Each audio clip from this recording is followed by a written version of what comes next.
Hey guys, and welcome to another GameXplain discussion. I'm your host, Andre Seegers, and we're joined today by fellow GameXplainer and Pokemon Master Derek Binder to discuss all the latest Pokemon news from the recent Pokemon Direct. So let's dive right into it. Alright Derek, so, Nintendo, as you fully well know, has been announcing a ton of stuff about Pokemon X and Y leading up to its release in just a few weeks. And they went all out with a something called a Pokemon Direct just a day or so ago. Where they went over some new services they were going to provide. I mean, they showed some new gameplay and stuff too, and we'll get to that. But the biggest thing they announced was something called Pokemon Bank, which, as far as I can, as far as I understand, you probably understand it far better than I do, as you've played every Pokemon game. But, basically in each Pokemon game, and I don't know why I'm explaining this to you as if you don't know, but I'm talking to everyone else. In each Pokemon game you have, those Pokemon boxes that you can store Pokemon in. And basically what the Pokemon Bank is, from what it sounds like, is just an online version of that. So, instead of having 15 boxes, which are still there in the game, you now have 100 boxes that allow you to store, I believe, 3,000 Pokemon in total. Yes. And so basically you can upload your Pokemon to these boxes, and you just store them there, indefinitely in this, online database, which then allows you to, download them. Like, if you restarted your game, for instance, you can store Pokemon there and then download them after you restart your game. So you can start off with, higher ranked Pokemon than you would, or, any Pokemon you had before.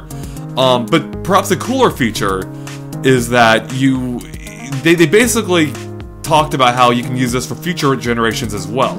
You can store Pokemon in there and pull them down, when the next game comes out, like Pokemon Z, which, they haven't announced, but is probably going to happen. Or, whatever Pokemon game comes next. And as part of that, they also announced there's something called a Poke Transporter, part of the Pokemon Bank that allows you to transfer Pokemon from Black and White 1 and 2, into X and Y. So that's a lot of information right there. And the main thing is that's not going to be free. They didn't say how much it's going to cost, but there will be an annual fee of some kind. So, but before we talk about the price point and what we think, what is your gut level reaction to this, Derek? What do you think of this service? Well, when I went to when I was at E3 and they had that whole developer roundtable, somebody did ask, "How are you going to solve the Pokemon transfer problem?" Because there is no way for a DS game to interact with a 3DS game, unlike how the previous generation to get the Game Boy Advance Pokemon onto the DS Pokemon, we just had the DS Lite, the original DS, plug it into the bottom of the thing, and they would transfer it. It would just read it and transfer that way. Right, because you could have both games in the system at the same time, so it was... Exactly, It would just transfer that way, but there was no way to do that with the 3DS and the DS. So this is sort of a workaround for that, and it makes sense. It's interesting that they decided to expand it and go a little bit further than really ever before, because they decided, as they mentioned during the Direct, they've done this sort of thing before where they've had like My Pokemon Ranch, where you could basically upload Pokemon you've caught to these holding places, right, and then put them elsewhere, just as a sort of a storage unit. But as far as the use of this service, I don't think I will get a whole lot of use out of it. Yes, we're getting up to like close to 700 Pokemon, but there's still plenty of storage space in the games, and I've never gotten close to filling up the whole thing. The Pokemon Bank seems much more designed for much more hardcore Pokemon players. Right, it seems like a very niche target demographic from what I can tell, because, well, when I was talking to you before, we tried to record this a few minutes ago, and as I was relaying the details of the service, I'm like, wait a second, I don't think this makes any sense to me. And so, because it really only makes sense if you restart your game, which I don't think most people do, because you're just losing a ton of work, if you want to store your Pokemon and then, bring them back over. But you could do that anyway if you just traded, your Pokemon with a friend, restarted your game, and then just, traded them back or something. It's a little bit more cumbersome, and you couldn't do a whole bunch of Pokemon, but it would work. I mean, the main thing is, it's future-proofing your current Pokemon. Besides, for the most part. And that's weird, because there's no future games out yet, by virtue of them being in the future. Yeah. But no, it's kind of brilliant that way, because it is, like you said, future-proofing. Right. And Maybe that's why it's so big, because who knows how long they'll carry this service online now. It's online now. I don't see Pokemon stopping anytime soon. So I could see us having that many Pokemon eventually. Not 30,000, but having that many, but needing and people using multiples. So yeah, it's a nice, easy service, I would say. Wait, sorry, is it 3,000 Pokemon or 30,000 you can store? I think it's 3,000. Oh, 3,000. Okay, yeah. I think I went over. Yeah, 3,000, not 30. Yeah, give them time. There'll be 30,000 Pokemon, I'm sure. Yeah, so yeah, this service just seems like super niche, and for me as well, being a super casual Pokemon player, in that I haven't played it in a decade, basically. I don't see it appealing to me at this point. I don't see making use of it, especially because you still have those 15 boxes that store Pokemon in. But with that said, I don't see any downside to it existing. No, really, especially since they have that free trial. They've already announced that there's going to be a free trial to use the Pokemon Bank. That will get you access to the Poke Transporter, which, if you're quick enough, you can get all your Pokemon Black, White, Black 2, White 2 Pokemon into the Pokemon Bank, transfer them immediately to X and Y, not pay a dime. So speaking of the Poke Transporter, actually, I think I might take back what I said about there not being a downside, because I think there might be a slight downside to this, depending on your perspective. So getting into Pokemon, basically, because each time I tried to get into... I've tried to get back into Pokemon after Red and Blue, which I loved. And I always found that the entire experience kind of daunting. And I think part of that is, I almost feel like being able to being able to bring in Pokemon from past generations kind of makes the entire thing seem even more daunting. It almost makes it feel like the playing field isn't level going in, because someone who's played Black and White would be at a huge advantage having all those Pokemon available, whereas someone hopping in to this game brand new, would presumably be at a disadvantage. You're not wrong. But that's always sort of been around, and that's only if you get into competitive battling. The tricky thing, typically with a lot of battles, they sort of level you might be level 47, your opponent might be level 56, right. But when you play, you both get automatically leveled to 50 to make it sort of even. Oh, I see. In that case, that's when all the base stats and whatever moves you chose for your Pokemon come into play. Right. So there's ways to make it even out for that sort of thing, but there's still that whole experience working with the Pokemon, and you have to take that time to work your Pokemon up to that level. Right. But yeah, it's interesting to me that they limited it to Black, White, Black 2, White 2, since there's been a lot of DS games for Pokemon. We have the entire 4th gen. Yeah. Yeah, which is, Diamond, Pearl, Platinum, and then we have the remakes of Gold and Silver. Right. So there's been a lot of Pokemon games for DS, so it's interesting they limited it to only Black, White, and Black 2, and White 2. But overall, it seems the transport is something a lot of people are going to want to use, which thankfully there's the free trial, and the 100 boxes is out there for the really, really hardcore. Right. And I don't know how many people out there are that hardcore about it, but yeah, because it does seem it does seem to be a very niche audience. Well, it's a niche audience that's bound to grow. That's if true. You keep this service up. Well, it's a very long-term investment. That's a good point. Historically, doesn't Nintendo always release a follow-up a year after a third one in the series, about a year after the first two come out? Typically, yes. Yeah, so if that's the case this time, I could see that feature, growing increasingly more important pretty quickly, actually. Yeah. And a lot of people have been asking for a remake of the 3rd generation, like they did for the previous ones. Right. And so that could be possible too. So who knows? So now let's assume you were in that demographic. In that more hardcore, want to store up all your Pokemon and download them to future games or even bring in past Pokemon. What Nintendo hasn't announced a price for this yet. So what would you be willing to pay? Do you think? What do you think would sound fair for the service? Well, it's an annual charge, which is interesting. Which tells me it has to be low. It has to be low. Most people, I'm hearing just rumblings of around $5. Even at $10, $15, $20, that's really not bad. I think $20 would be a bit much. I think $10 would be as much as I'm willing to go because of how much I'd use it. Right. if I really wanted, let's say I was hardcore and all that, $5 is about as high as I would go if I'm just me normally. $10 I think was high. I fit 10, 15 if I was more hardcore and really needed to use this. But with the annual, it's like any price you put out there really isn't that bad in the long term of things. It's not like a subscription to PlayStation Plus or Xbox Live where it's monthly. Yeah, exactly. I mean, I think by the fact that it will be annual, like it tells us it can't be that much. Otherwise, they would charge it monthly to make it seem lower than it is. Exactly. So I $5 to $10. I'd be surprised if it was $10. Yeah, and especially like when you look at even though 3,000 Pokemon sounds like a lot, that's like nothing in terms of storage space. Like that's probably a few megabytes. Like this is not we're not using this isn't like a Gmail level service Nintendo's running here. Yeah, I mean even with all the Pokemon fans out there, that's that's quite a lot. I mean, there's services here that are really nice. Like, for example, if you lose your game and any Pokemon you still have in the bank, once you get your new game, you can still get those from the bank. Right. Of course, any of those Pokemon that are still in the game are lost forever. But the ones that you got into the bank are still safe. I guess, and actually talking about that, I guess what is kind of cool about this is it kind of goes against what I said previously about, it being a, it being a little bit more daunting going in, knowing you'll be facing opponents that have, perhaps a whole history of Pokemon.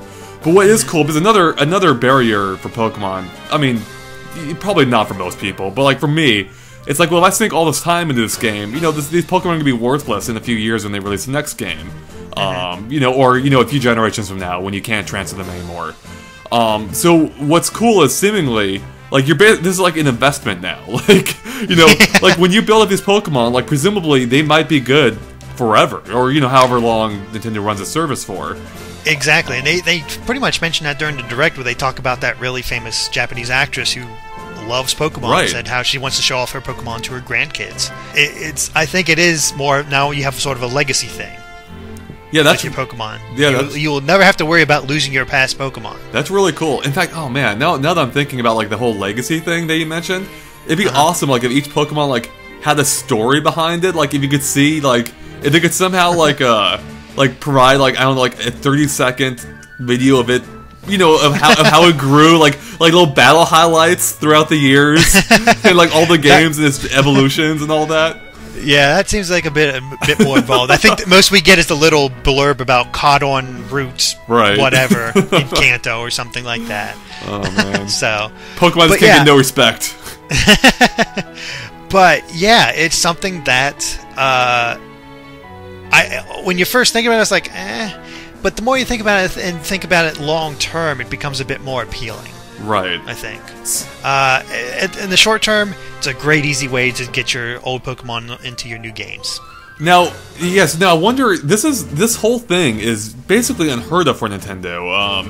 As far as I can think, there might have been like some Wii channels in Japan maybe that had something, like some kind of paid for service. But I think this is basically the first time I think this is the first time Nintendo's offered, an in-game an in-game service that had a fee, which is kind of crazy. Like that they're going this route. Even if the fee is low, this is like this is unheard of territory for Nintendo. And it makes sense to start with Pokemon because it's the one that can take advantage of this whole fee thing, right, because this is a natural extension of Pokemon. Yep. It makes sense. It would work out perfectly. Yeah, so I wonder what it could mean for future games. Like, I wonder if Nintendo's going to start exploring doing this more. This is like a test bed, and then they're going to see, if they might be able to charge for other online services for some games. I don't know in what respect. I have no idea, honestly. I'm not quite sure what other Nintendo games could really match this kind of service. Yeah, I mean, I'm not sure either, but I'm sure Nintendo's trying to figure it out.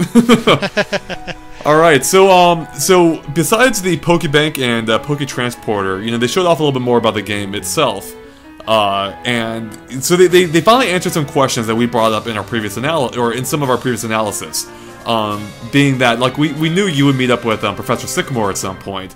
But clearly, because you would meet up with them, relatively, later in the game, we were wondering where do you get your Pokemon from, and we learned that you get your initial Pokemon from one of your friends in town. there were two questions we had. Who do we get our Pokemon from?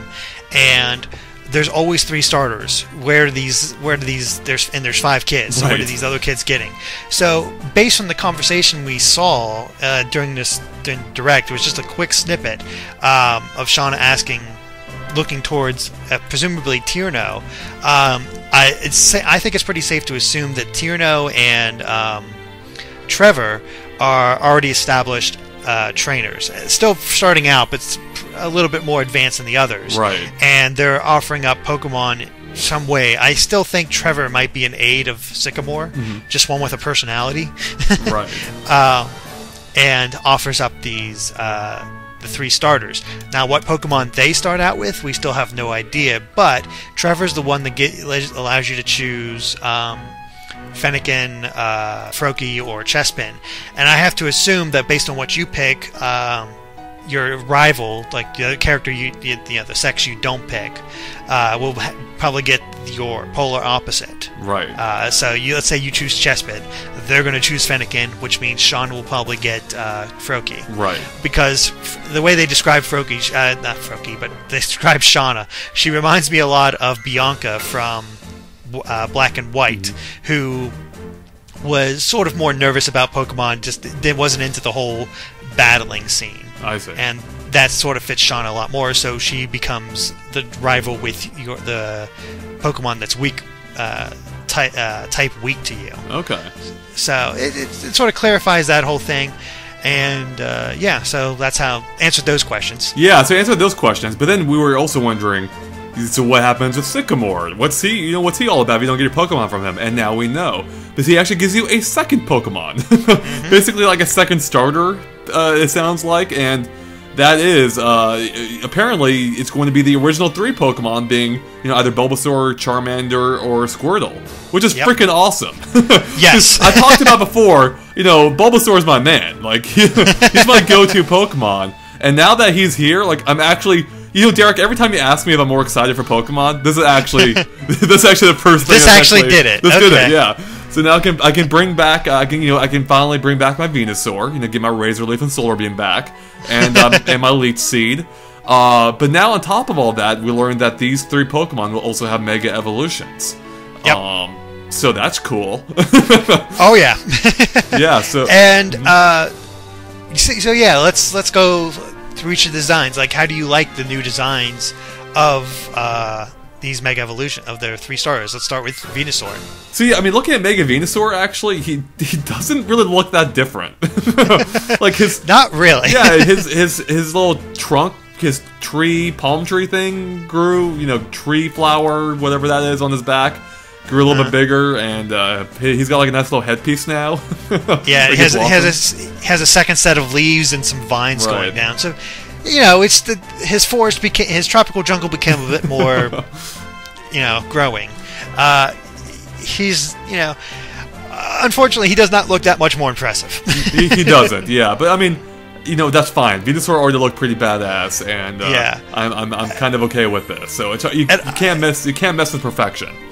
Yeah, I gotta say, I love his new ability, which is Thick Fat, which gives him some slight resistance against fire and ice moves, which are 2 of his weaknesses. Oh, which is pretty freaking awesome. That is pretty awesome. Yeah, that's awesome, because the only time I ever switched him out was when I was facing a Pokemon he couldn't handle. Now he can just take on everything. Yeah, he's gonna be unstoppable.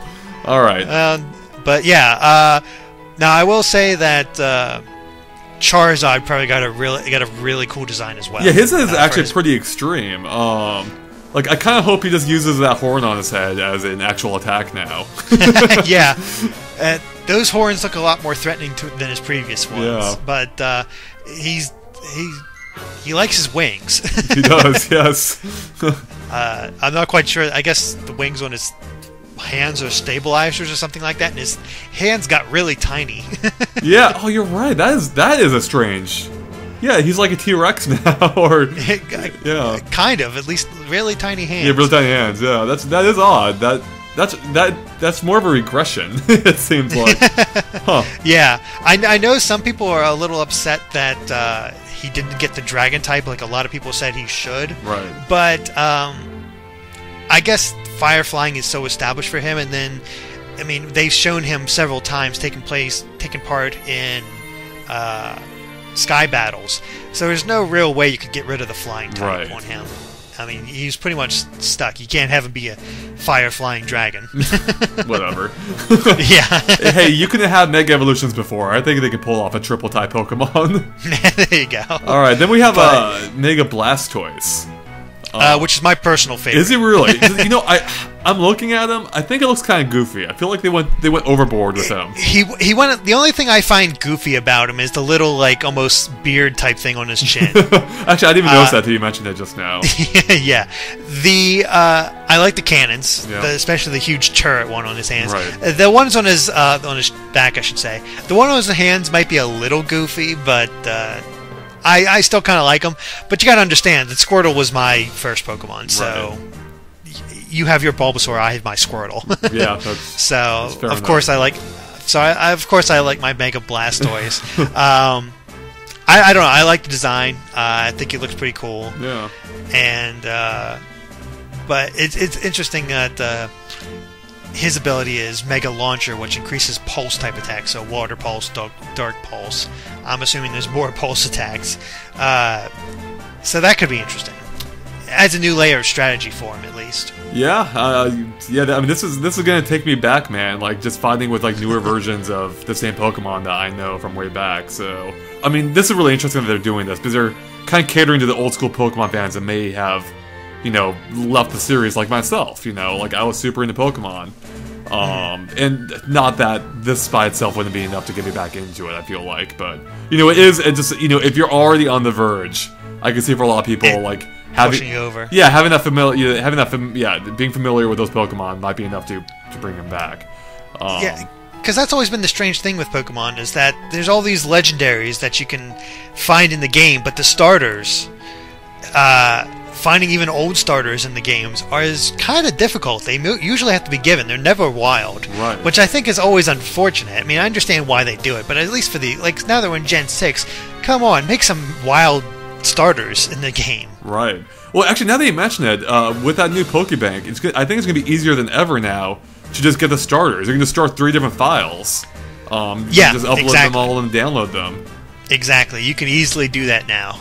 In fact, it'd be almost silly not to, just from the very start of the game. That way, you don't have to lose any, actual progress. Yeah, exactly. You can do more of a long-term thing here with, like, you get your starters in Heart Gold, Soul Silver, transfer them over to Black or White, then get all your starters from the 4th gen, Diamond, Pearl, Platinum, transfer those into Black and White. Wow, there you and go. then get all your starters in Black and White and transfer those all over. The only ones you have to worry about are 3rd gen. Right.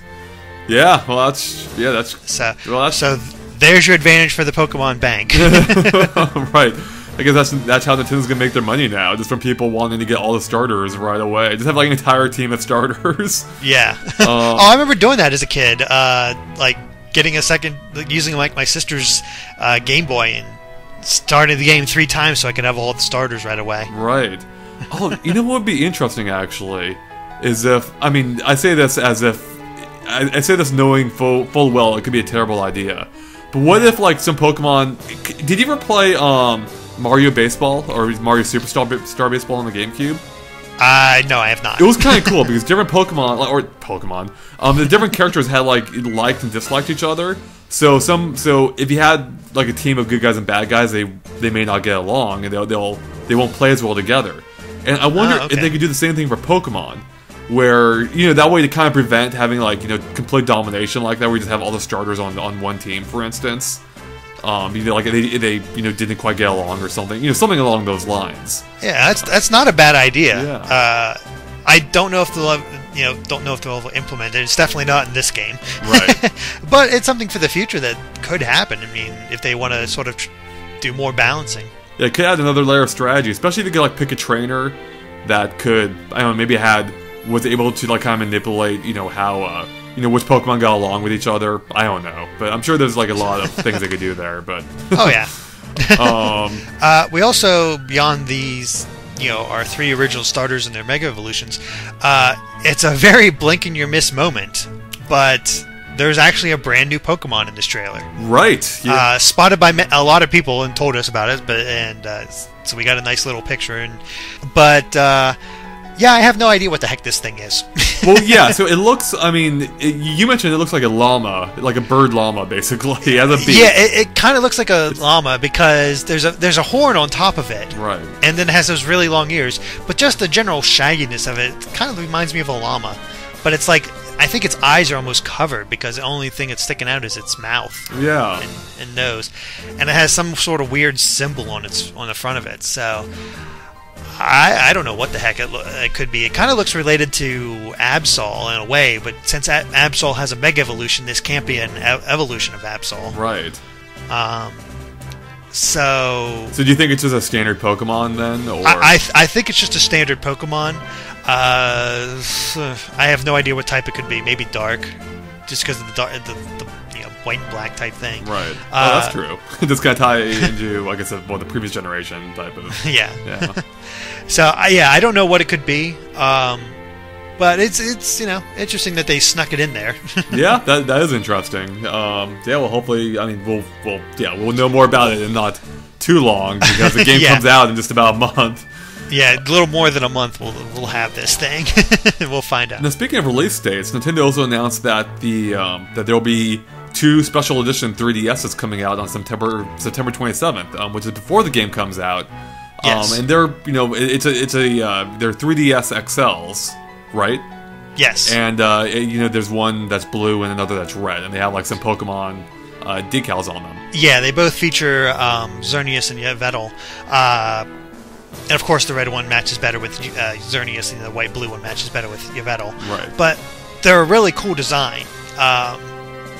And I know a lot of people, as soon as they saw them, was like, dang it, I just bought a DS. I need to get a different one now, you know? Is that what you said? That's what you said, isn't it? No. They look cool, but they're not quite mine. Right. Truth be told, I mean, they look nice, but I'm not quite enough for me to trade them off. What I'd really like is actually the gold one that's coming out in Japan, because that thing looks classy as hell. That does look really nice. Especially, it seems like gold is kind of the thing now, with a rumor being that the iPhone 5, or the next iPhone, the iPhone 6, iPhone 5e, I don't know what they call them these days, is going to have is going for a gold look too, from, supposed leaks. So, the timing is very fit. Yeah, the gold one looks nice. It's odd that we're not getting that, actually. Yeah, it's a little unfortunate. That one I'd be a lot more tempted to get, but otherwise, I mean, it's nice for people who who need a 3DS and they want to get the XL and a nice little Pokemon design. Right. It is odd how it's coming out earlier than the game itself, though, and it's not a bundle. Yeah. Oh, that's right. Yeah, that is odd, actually. I think it probably is to push the 2DS. That could be. Which also isn't coming as a bundle, though, as far as we know. It's not, but it's so cheap. It's basically, you get yourself a 2DS and Pokemon X or Y, and then you pay the same amount as a regular 3DS. Right. So it's kind of a bundle if you want it to be. Right. It is odd that they decided to push just the standalone 3DS of these things, and then the 2DS on the day that Pokemon comes out. Yeah, that definitely is odd, but it's Nintendo, so... Yep.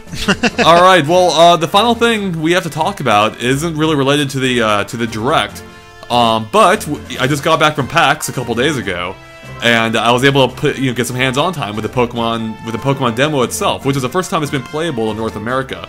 It was playable, I think, like a week or two previous in Gamescom in Germany. And then also the Pokemon Game Show in Japan. It's the same demo. Right, exactly. It's the same demo.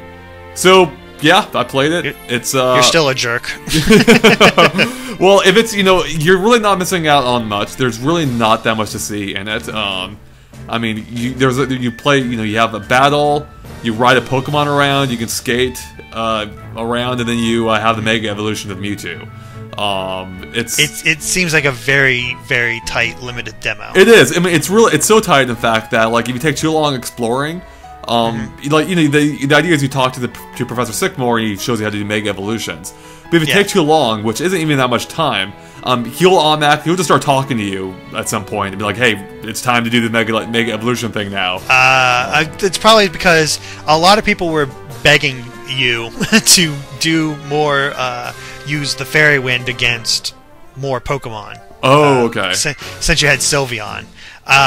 So that is probably designed to limit that, because it's completely random. It seems like which Pokemon you came across. It seemed like you come across a lot of Dragon types, a lot of normal types. There wasn't a lot of opportunity to use Fairy Wind to try to see like what else is strong against, what else is weak against. Right. To be honest, the big question I have for you, at least looking at your footage, is the question of: Is it only roller skates with the circle pad, and D-pad can only do like walking? Yeah. Because when I was watching your footage, it seemed like you used it and you were still sort of walking. I mean, you still sort of skating even though you were using the D-pad. So you can run if you're using the D-pad. So normally you walk. There's a run button with it. But if you want to skate, yeah, you have to use a circle pad. Okay. Which, you know, makes, like we said before in the previous discussion, it's a way for people to play either classic or new. Yeah, it's odd. I don't know why you wouldn't play new, because it seems better in every way. Yeah. But yeah, general impressions. I mean, you know, it's always so hard. You know, I've talked about before how playing demos, you know, isn't the best way to experience games, especially a game like Pokemon, where it's about the long haul. You know, it's Pokemon. Like, it's you know, there wasn't enough time to fully see everything. But, you know, it looks good. It controlled well. The controls are, you know, I really do like being able to skate around. And the Mega Evolution seemed cool, even though it was still hard to get a full grasp for it, because it was so structured, and you really had no choice but to Mega Evolve. So you couldn't, you know, really do any direct comparisons. But yeah, I mean, you know, it seemed like they're doing some smart things with this game, but again, I didn't play it anywhere near enough to see, you know, if this is a game that's gonna pull me back into Pokemon. Yeah. Looks nice. Yeah. It definitely does. That's still a weird thing, like that this game is really the first one in the series to just really look good. I mean, the older games didn't look bad at all. I mean, they look fine. They just reminded you more of, like, well, the later games, more like SNES games. Yeah, exactly, right. And no, this game definitely looks, yeah, quite sharp.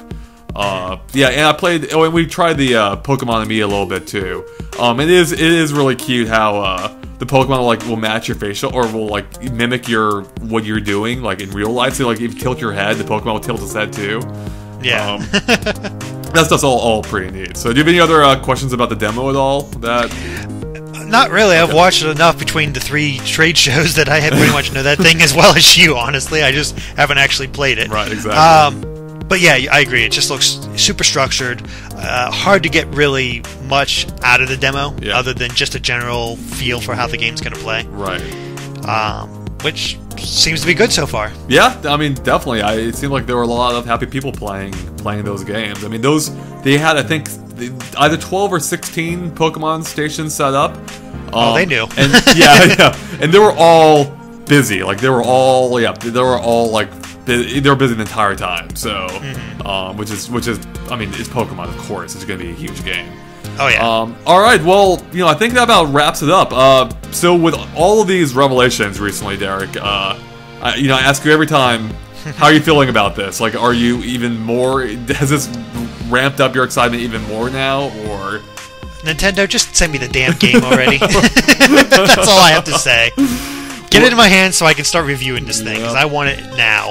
Well, hopefully it won't be much longer, because it does come out on October 12th, and we shall hopefully have it a few weeks before then, so...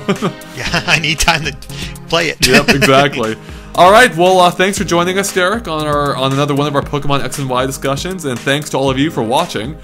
Make sure to keep an eye on GameXplain.com for more discussions, more on Pokemon X and Y.